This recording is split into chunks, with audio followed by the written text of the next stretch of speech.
Assalamualaikum warahmatullahi wabarakatuh. Yang saya hormati kepada Bapak reviewer dan rekan-rekan yang dalam kegiatan Monef internal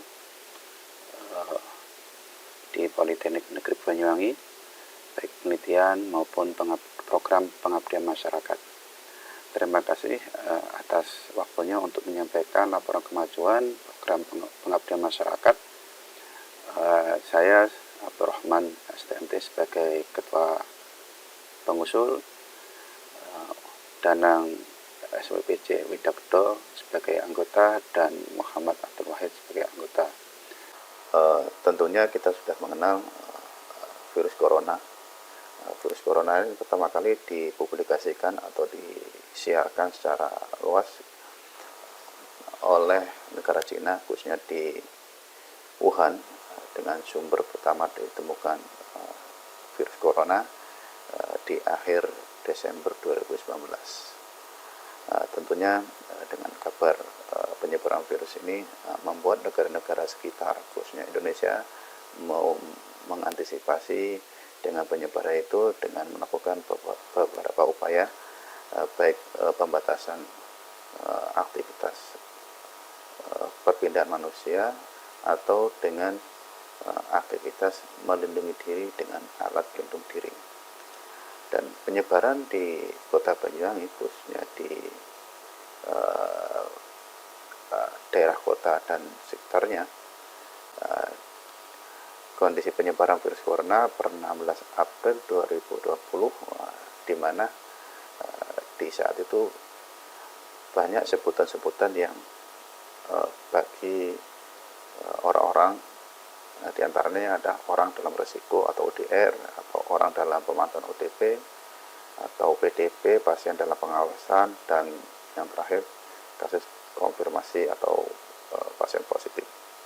Untuk jumlah dari orang dalam risiko per 16 April 2020 di Kabupaten Banyuwangi adalah 3.580, di mana 923 orang dalam proses pemantauan dan 2.665 orang selesai dalam pemantauan. Dan orang yang DP di Kabupaten Banyuwangi sekitar 594 orang, di mana 100 orang dalam proses pemantauan dan 493 orang selesai pemantauan. Dan nomor 3 pasien dalam pengawasan, di mana 9 orang masih dirawat, dan yang terakhir positif COVID-19 sebanyak 3 orang, yang terdiri 1 masih dalam perawatan, 1 orang dalam kondisi sembuh, dan yang terakhir 1 orang meninggal dunia.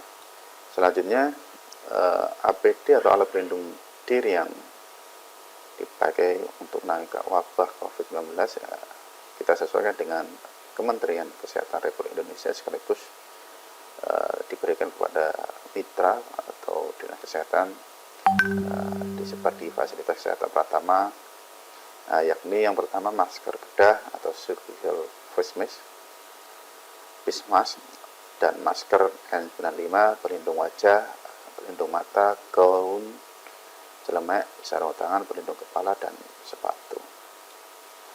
Adapun prosedur pemakaian APD pasien COVID-19, ada beberapa tahapan, baik tahapan memakai APD maupun tahapan melepaskan APD. Untuk tahapan memakai APD dipastikan tenaga medis memakai baju kerja, diawali dengan mencuci tangan, selanjutnya memakai penutup kepala, dan tidak lupa memakai gaun dan memakai masker N95, memakai sarung tangan pertama, dan selanjutnya memakai baju hazmat atau kacamata, memakai face shield dan sepatu boot, yang terakhir memakai sarung tangan kedua. Begitu juga untuk melepaskan APD, ini kebalikan dari tahapan memakai APD. Yang pertama melepaskan face shield dan melepaskan sepatu boot, melepaskan sarung tangan kedua, melepaskan kacamata, melepaskan baju hazmat, melepaskan penutup kepala, dan berikutnya melepaskan masker N95, dan yang terakhir melepaskan sarung tangan. Adapun perawatan pelindung diri atau APD yang diberikan, kita sampaikan bahwa menjaga kebersihan APD sangat dibutuhkan atau diutamakan, dan sekaligus penyediaan almari khusus untuk pelindung diri agar kebersihan tetap terjaga dan mudah diambil dan terjangkau dan mudah dijangkau. Terus yang kedua, pelindung diri, alat pelindung diri seperti masker, baju pelindung dan sarung tangan dapat, karena ini bersifat disposable, harus dibuang. Terus yang ketiga, pemilihan dari alat pelindung diri untuk mewujudkan penggunaan yang efisien, kerja yang efektif, serta kondisi alat yang bagus dan selalu siap digunakan.